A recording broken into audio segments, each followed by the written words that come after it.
이런 자를 찾아오신다. 같이 한번 따라해 보시겠습니다. 이런 자를 찾아오신다. 아마 부모님 중에서 자식을 한번 잃어버릴 뻔한 분들이 계실지 모르겠습니다. 만약에 자식을 잃었다고 한다면은 그 자식은 5자녀 중에 한 자식이 아닙니다. 모든 것이죠. 찾을 때까지 영원히 포기하지 않습니다. 왜냐하면 그 자식은 버린 자식이 아니고 잃어버린 자식이기 때문입니다. 만약에 극적으로 경찰을 통하든지 찾으면은 절대 혼내지 않습니다. 무작정 부둥켜 안고 울고 기뻐하며 세상 모든 것을 다 얻은 것처럼 감격해하고 아마 온 동네에 잔치를 베풀게 될 것입니다.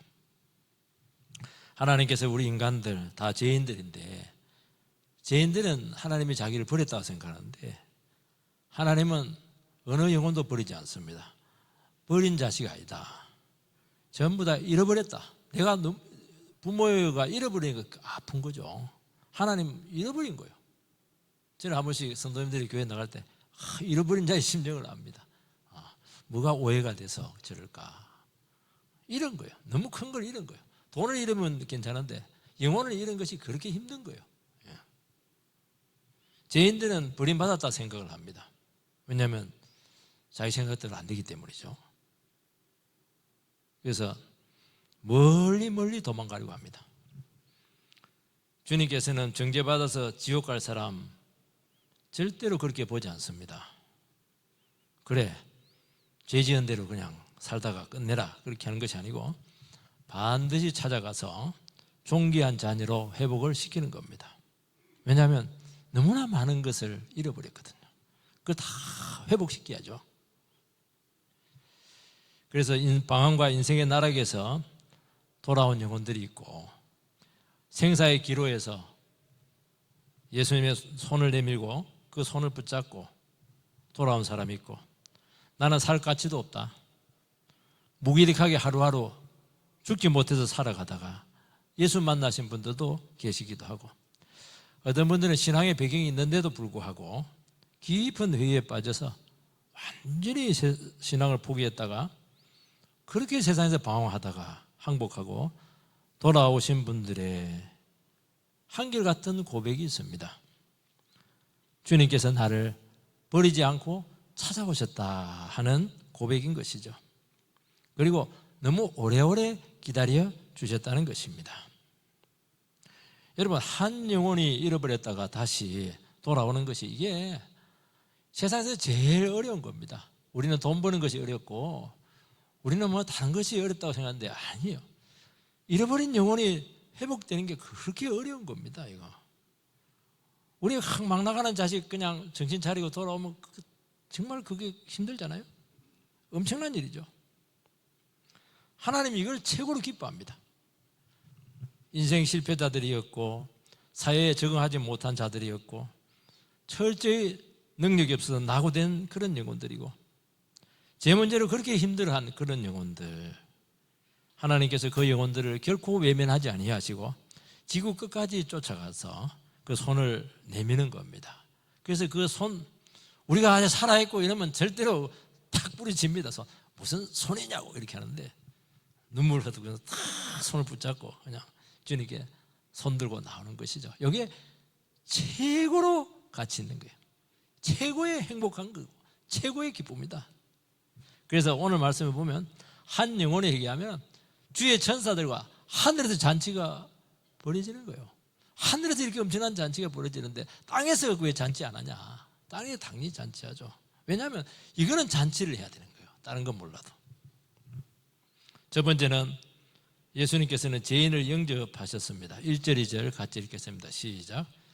모든 세리와 죄인들이 말씀을 들으러 가까이 나오니 바리새인과 서기관들이 수군거리고 이르되 이 사람이 죄인을 영접하고 음식을 같이 먹는다 하더라. 세리와 죄인들이 하나님 예수님의 말씀을 들으러 주님께 나왔습니다. 그러니까 종교 지도자들인 바리새인과 서기관들이 막 수군거리면서 어떻게 예수님이 죄인들을 영접하냐, 아니 심지어 왜 음식을 같이 먹냐? 그렇게 신랄하게 비난을 퍼붓고 있습니다. 유대사에서 음식을 같이 먹는다고 하는 것은 관계가 굉장히 가깝다 그런 정도가 아니고 종교적인 의미를 갖고 있습니다. 종교적으로 하나가 되었다는 겁니다. 유대인들은 종교적으로 다른 사람하고 같이 식사 안 합니다.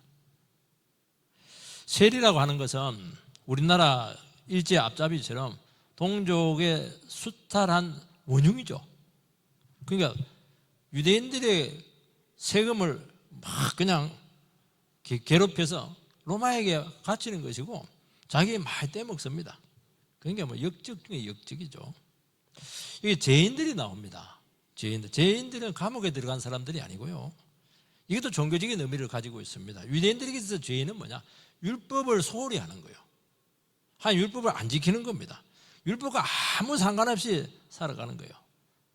그게 바리새인과 서기관들이 존경받았던 것은 이들은 막 문자적인데 정신은 하나도 문자적으로인데 막 11조 막 쓰기 모든 것들 막 깨소금까지 전부 다 11조 다 했으니까. 그러니까 뭐 너무 존경받았죠. 너무 율법을 잘 지켰잖아요. 그러니까 이 죄인들은 종교와 담을 쌓은 구제불능이고 정말 종교사에서 경멸과 지탄의 대상이 되었던 그 사람들의 그 부류가 있어요. 그 사람들이 죄인인 거예요.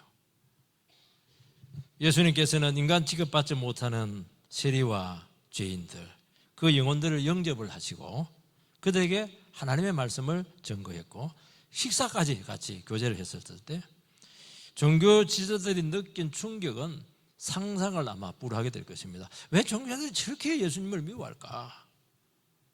짐작이 가야 될 줄 믿습니다. 여러분, 세리와 죄인들은 유대사회에서 사회적으로 철저히 외면당하고 버림받은 자들입니다. 근데 예수님은 그렇게 생각하지 않고 그들은 잃어버린 영혼들이다. 회복해야 될 영혼들이라는 것이죠. 생각이 이렇게 다른 거예요. 예수님께서는 세리와 죄인들에게 관심을 가지게 된 것은 그들이 뭐 잘 살아서 그들이 뭐 공부를 잘해서 착해서 그런 게 아닙니다. 종교생활을 잘해서 그런 게 아니에요. 그들의 영혼의 상태를 보셨기 때문인 것입니다. 이 사람들은 유대사에서 죄인 취급을 받았습니다. 문제는 뭐냐니까 스스로도 구제불능의 죄인이라는 거예요. 우리 사람들이 뭐 죄인이다 이러는데 자기는 죄인이 아니라고 그렇게 하거든요. 내가 잘못한 게 뭐냐고 그렇게 하는데 이 사람 정말 스스로도 죄인이라고 생각을 했어요. 그러니까 이런 사람들이 하나님 앞에서 제일 적합한 사람이에요. 정말 인간사에서 제일 어려운 사람이 누구냐? 내가 잘못한 게 뭐 있느냐? 이런 사람이 제일 안 좋은 사람이에요. 맞아요. 나는 죄인이라고. 나는 정말 허물 많은 죄인인데 그나마 예수님 때문에 이렇게 인간 돼서 살아간다고. 이렇게 나와야죠. 이 사람이 좋은 사람이죠. 이 사람이. 나는 구제불능이에요. 나는 하나님과 사람에게 철저히 버림받았어요.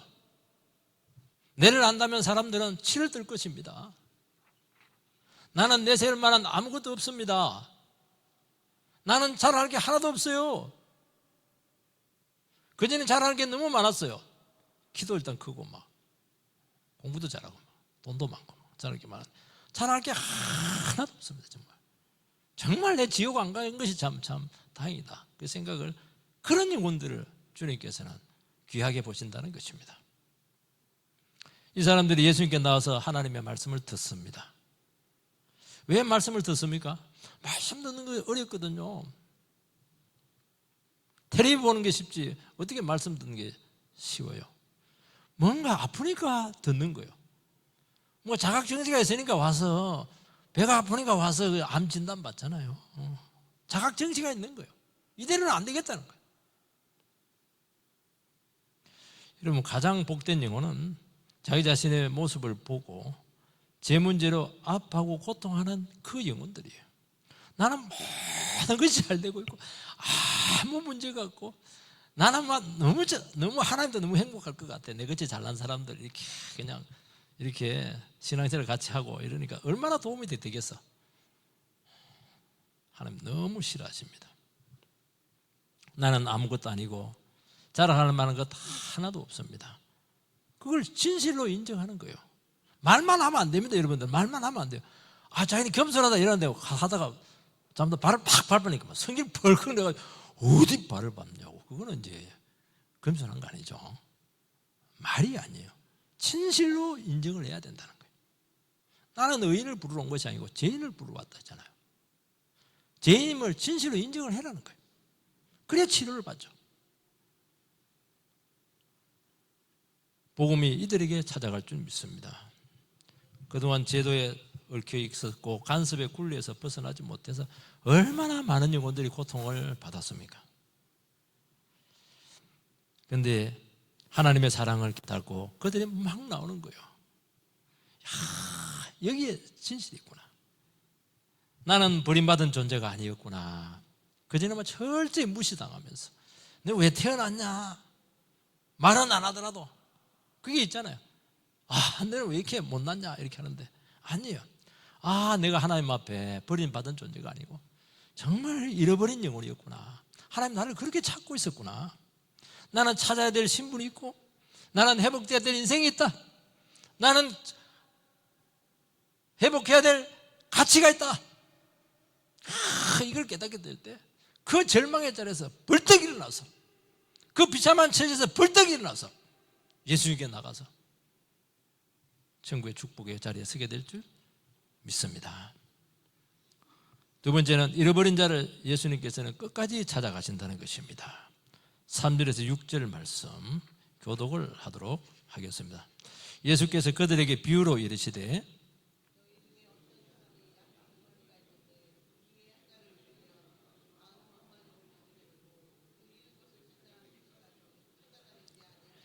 또 찾아낸즉 즐거워 어깨에 메고 집에 와서 그 벗과 이웃을 불러 모으고 말하되 나와 함께 즐기자.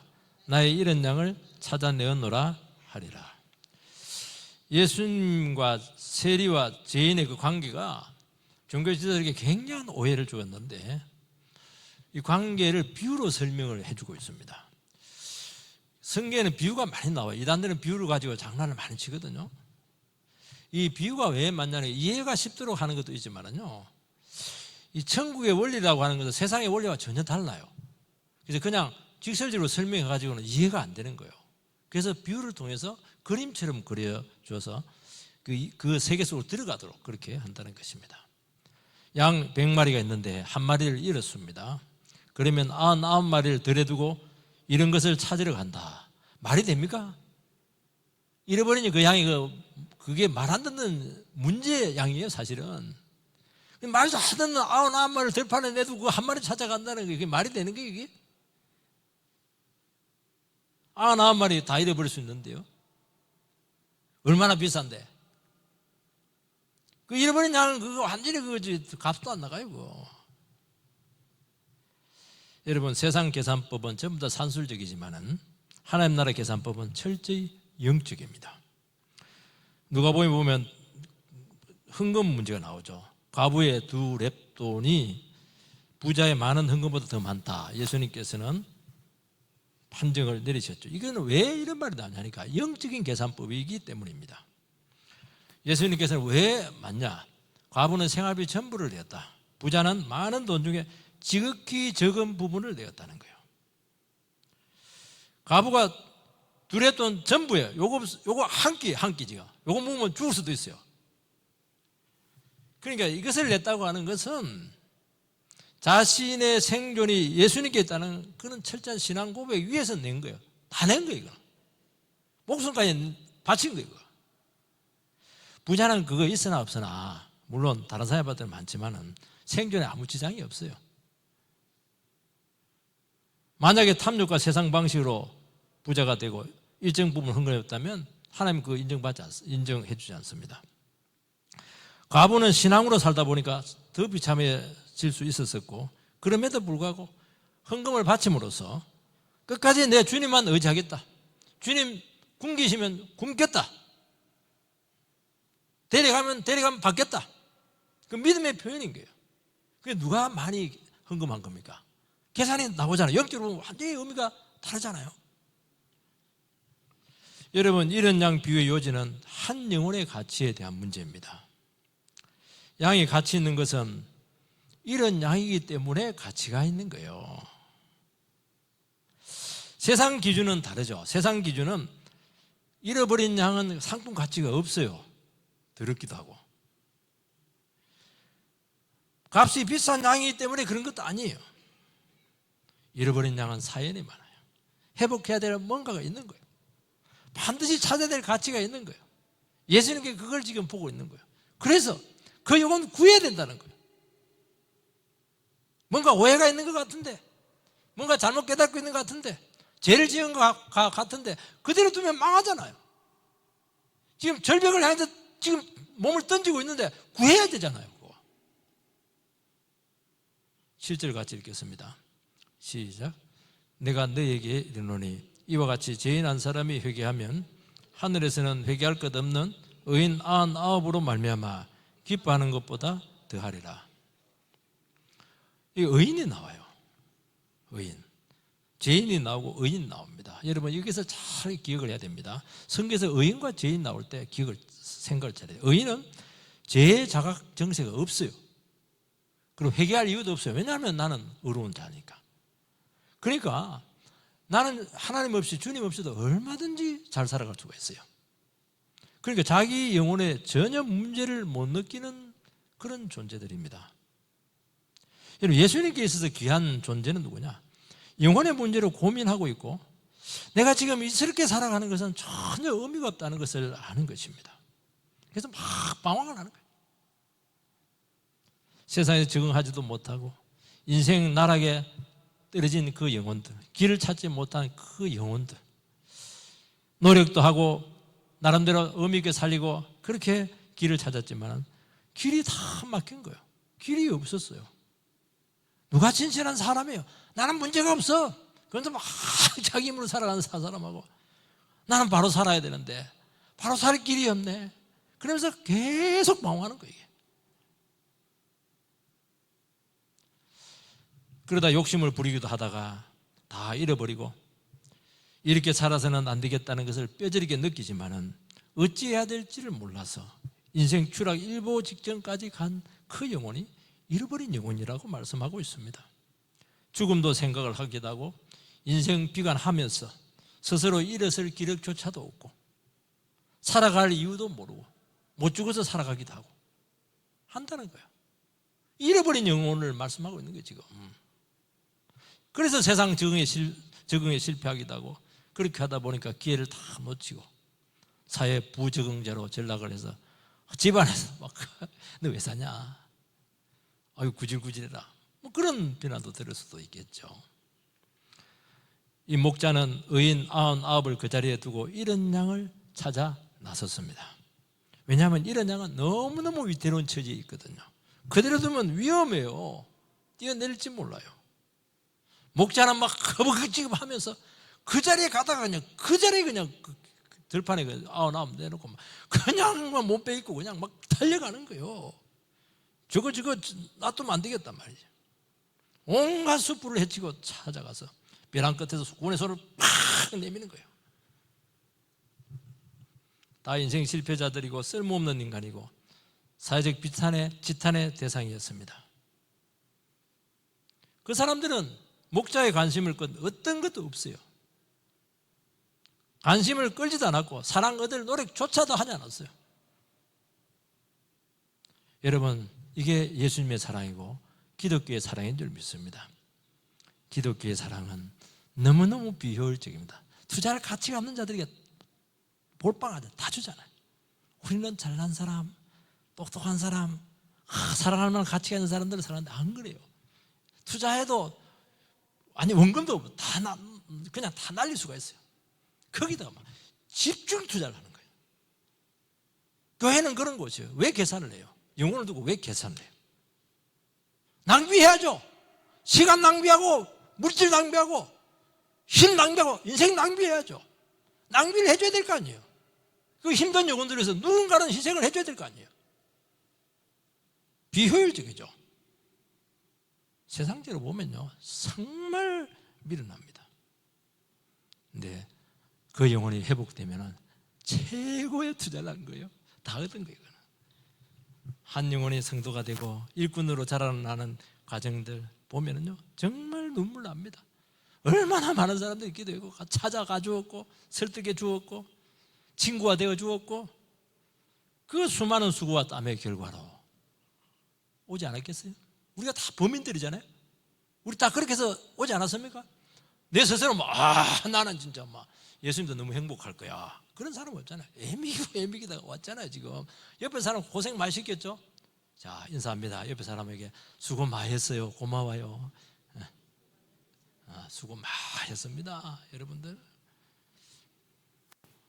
믿음이 좀 성장하는가 싶어서 막 기대했는데 다시 바로 무너지는 것을 수도 없이 반복합니다. 얼마나 목자의 마음을 상하게 했습니까? 값으로 따질 수 없는 어마어마한 대가를 그들에게 투자한 거예요. 왜 그걸 하는 거예요? 왜? 돈도 안 생기는데 왜 그걸 해요? 그 영혼이 너무 귀하기 때문에 하는 거예요. 영혼이 귀하다, 영혼이. 여러분, 구원받은 영혼은 인생 나락에서 일방적으로 찾아와서 붙들어 주심에 늘 감사합니다. 왜냐하면 자기가 한 게 있으니까. 뭐라고 합니까? 주님께서 그때 그 장소에 찾아오지 않았다면 나는 거기서 내 인생이 끝났다. 전부 다 그 말 합니다. 제가 서울에서 목회를 할 때 참 인물이 좋아요. 그 한 자매님이 있는데 제가 봤을 때 뭔 걱정이 있겠는가. 키도 크고 몸매도 좋고 참 성격도 너무 좋고. 근데 결혼하기 전에 미혼 때 너무 방황을 했어요. 부모님과의 관계도 그 상처도 많고. 너무 방황하니까 살 소망이 없었어요. 근데 그때 남자가 나타났어요. 신앙 정말 좋은 남자가 딱 나타났어요. 그래서 만나서 결혼했습니다. 그런데 뭐라고 하냐니까 내가 그때 그 순간 이 남자 못 만났으면 내 인생이 어찌 될지 몰랐다는 거예요. 그걸 시간 날 때마다 고백을 합니다. 지금 생각해도 아찔하다는 거예요. 이 남자 만났으면 어찌 될 뻔했냐는 거예요. 이 남자가 누굽니까? 이 남자가 예수님이 보낸 사람이잖아요. 그 사랑해서 남자도 참 괜찮아요. 주님께서는 신랑을 통해서 찾아왔죠. 예수님께서는 영혼 문제로 고민하고 심각하게 병들어 있음을 아는 영혼들을 반드시 찾아갑니다. 절대로 우리는 놔두지 않아요. 이런 영혼들은 다른 것으로는 절대로 대체될 수가 없어요. 한 영혼을 위해서 희생하고 위험을 무릅쓰고 수고하는 것 여러분 아까워하지 않습니다. 저거 언제까지 해야 되냐 그런 게 어디 있어요. 찾을 때까지 멈추지를 못하는 거예요. 어디까지나 쫓아가는 거예요. 주님 아니면 도와줄 수 없습니다. 회개할 것 없는 의인들을 두고 간 것은 의인들을 낳으면 잘 살아가요. 주님 없어도 잘 살아가는 거예요. 안 도와줘도 돼요. 스스로 알아서 살면 돼요. 주님께서는 당신의 도움이 필요한 영혼들을 반드시 찾아갈 줄 믿고 위로하고 기뻐하고 그 영혼이 얼마나 그동안 방황했고 얼마나 고통을 받았는지 그 상태를 절절히 하는 거예요. 멈출 수가 없는 거예요. 이게 그게 돈이 얼마도 차비가 얼마도 그런 게 어디 있었겠어요. 여러분 이런 양을 찾고 기뻐하는 목자의 모습입니다. 이게 하늘에서 가장 기쁜 일은 내가 세상에 성공했고 유명하게 되고 그게 아니에요. 죄인 하나가 회개하고 돌아오는 이게 어마어마한 일이라는 거예요. 이게 예수님께서 이 땅에 오신 목적이잖아요. 그래서 잔치를 베푸는데 너무 과도한 잔치 베풉니다. 양 한 마리가 얼마나 하겠습니까? 동네 사람 다 모으면 양 한 10마리 값 들 텐데 그게 중요한 게 아니에요. 그거 중요한 게 아니에요. 그게 너무 심하다 할 정도로 잔치를 베풀어 주니까 바리새인과 서기관들 너무 화가 났어요. 우리한테는 밥 한 그릇 국밥 하나 안 사주면서 말이지 이 세리와 죄인들 인간 쓰레기 같은 이것들을 위해서 왜 이렇게 그냥 잔치를 세게 주냐고 화가 난 거예요. 여러분 죄인과 세리의 잔치에 종교지도자들의 마음이 얼마나 불편했습니까? 그런데 주님께서 뭐라고 말씀해요? 이게 내 아버지의 뜻이라는 거예요. 하늘에서 잔치를 베푸는데 땅에서 이 기쁨을 너희들도 누려야 되지 않겠어? 땅에서도 이 죄인들 돌아온 영혼들을 위해서 막목에 걸고 기뻐해야 되지 않겠어? 과분하고 주체할 수 없는 기쁨으로 인생을 꽉 채우실 것입니다. 세 번째는 이런 자의 사연을 알고 주님께서는 찾아오신다는 것인데, 이것이 이제 이런 드라크마의 비유입니다. 8절에서 10절 말씀 같이 읽겠습니다. 시작. 어떤 여자가 10드라크마가 있는데 하나를 잃으면 등불을 켜고 집을 쓸며 찾아내기까지 부지런히 찾지 아니하겠느냐. 또 찾아낸즉 벗과 이웃을 불러 모으고 말하되 나와 함께 즐기자. 이런 드라크마를 찾아내어노라 하리라. 내가 너희에게 이르노니 이와 같이 죄인 한 사람이 회개하면 하나님의 사자들 앞에서 기쁨이 되느니라. 어떤 여자에게 10드라크마가 있는데, 드라크마는 하루 품삯이에요. 작다면 작고 많다면 많고, 하나를 잃으면 등불을 켜서 집 안에서 막 쓸고 닦고 이렇게 하면서 부지런히 찾는다는 것입니다. 우리 같은 사회에서는 목자가 양을 찾아가는 건 피부에 안 닿죠. 우리는 막 USB 같은 거 잃어버리고 이렇게 하면 막 찾잖아요. 그 자료 다 있는데 그거 찾기 전까지 힘들잖아요. 이거는 일상에서 일어날 수 있는 일이라서 피부에 좀 많이 다가오고, 특히 여성적입니다. 여성들 참 섬세하잖아요. 센시티브하고. 아주 작은 액수는 아니지만 또 큰 액수도 아니에요. 10개 중에 하나를 잃었다고 해서 이게 뭐 생활에 큰 지장을 주고 그렇게 하지는 않습니다. 그러나 액수는 작을지 모르겠지만 그 여성에게는 의미가 굉장히 크다는 거예요. 생활비일 수도 있고, 자기 아르바이트 해가지고 막 고생해서 번 돈일 수도 있고, 또 아니면 혼수용으로 이렇게 받은 것도 될 수도 있고. 10개가 한 타스인데, 한 케이스인데 하나가 없어지게 되면 가치를 잃잖아요. 주화 같은 동전 같은 거 보면 주화로 해가지고 딱 한 그걸로 되어 있잖아요. 하나가 없어지면 가치가 없어지는 거예요. 서론에도 이야기했지만은 자녀 10명 중에 하나는 10분의 1이 아닙니다. 전부예요. 10분을 생각하지 않는 거예요. 그 자체가 너무 귀하다는 거예요. 하나하나가 너무 귀한 거예요. 이건 값으로 따질 수 없는 사연이 들어있는 거예요. 의미가 있는 거예요. 제가 건대를 나왔는데 자취방, 그 당시 80년대 자취방은 우리는 문을 잠그는 법이 없어요. 왜냐하면 우리는 뭐 1992 뭐 그 있던데, 그 당시에 뭐 보니까 그거 보세요. 우리는 뭐 안 잠가요. 그래서 친구들이 와서 내 책 빼가지고 이렇게 했는데 친구가 빼간 게 아니고 도둑놈이 와가지고 전공책을 다 가져가 버렸어요. 전공책 그거 비싸요, 대학생들한테 그거. 근데 이게 비싸서 속이 탄 게 아닙니다. 거기에 다 줄 꺼놓고 교수님이 이야기한 것도 다 기록해놓고 전부 다 시험 나올 건데 내 손때가 다 묻어 느들느들한 것인데 팔면은 별 가치가 없어요. 나한테는 너무 귀한 거예요, 이게. 그래서 청계천 헌책방을 막 뒤졌는데 없었어요. 왜냐하면 돈 넣는 거 갖다 팔거든요. 얼마나 속이 상했는지. 그 한 학기가 너무 괴로웠어요. 밤새 수고해서 숙제를 했어요. 다음날 찾아도 없어요. 얼마나 난감하겠습니까? 온 집안을 뒤지고 장롱한 이불 끄집어내고 찾았지만 없어요. 그래서 뭐 숙제하다가 버린 조각들을 모아가지고 학교 가서는데 막 딱 나타났을 때 얼마나 기쁘겠습니까?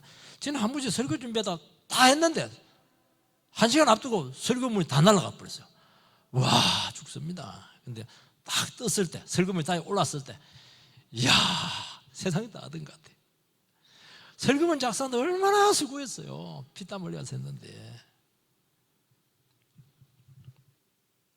화폐 가치는 별것 아니지만은 너무 귀하고 포기할 수 없는 것이고, 이것은 대체에 불과합니다. 주님께서는 죄인을 찾아왔어요. 겉으로는 별것 아닐지 모르겠지만은 주님 앞에서는 대체할 수 없는 뭔가가 있는 거예요. 너무나 많은 사연이 있는 거예요. 너무나 많은 이야기가 있는 거예요. 너무나 많은 눈물이 있는 거예요. 너무나 많은 그런 뭔가 있는 거예요.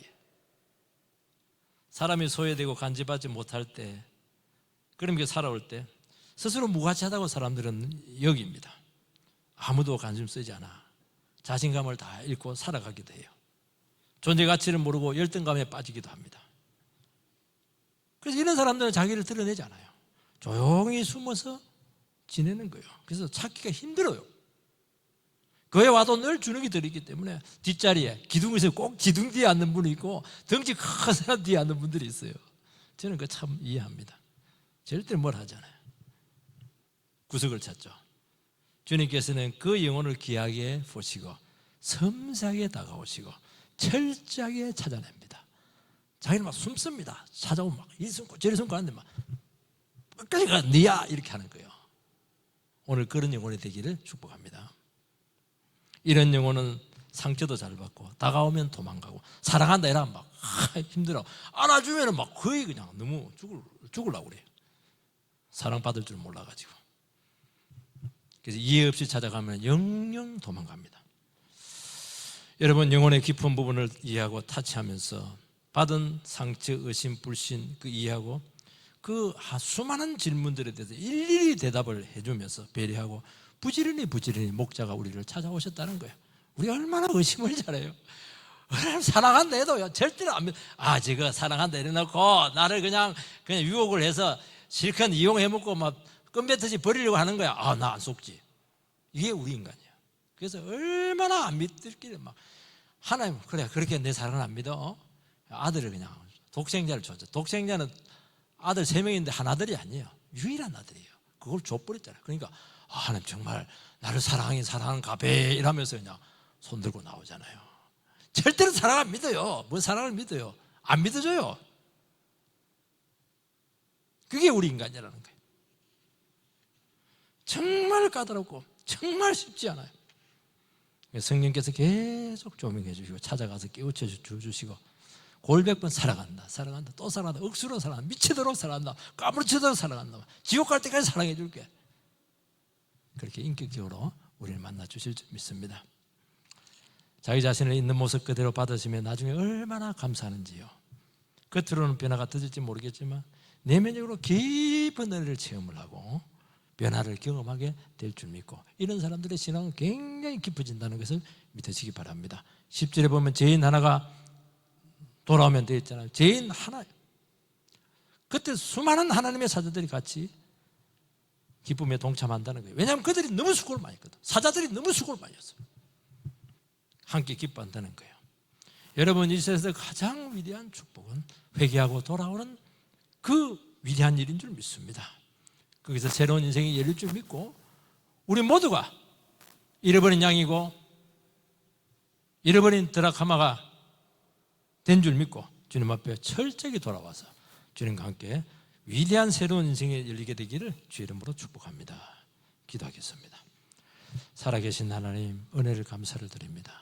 오늘 잃어버린 자를 찾아오시는 그 목자의 심정, 한 여성의 그런 간절함, 그 주님의 마음을 남성적으로 여성적으로 그렇게 표현하고 있는 줄 믿고 하나님 아버지 또 아버지의 심정으로 탕자를 찾아오시는 그 모습들을 바라보면서 성경 중에 가장 위대한 장면을 저희들이 목격한 줄 믿습니다.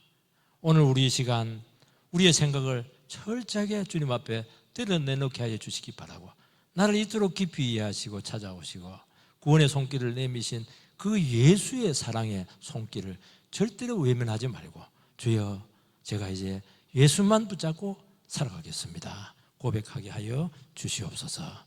예수님 이름으로 기도하옵나이다. 아멘.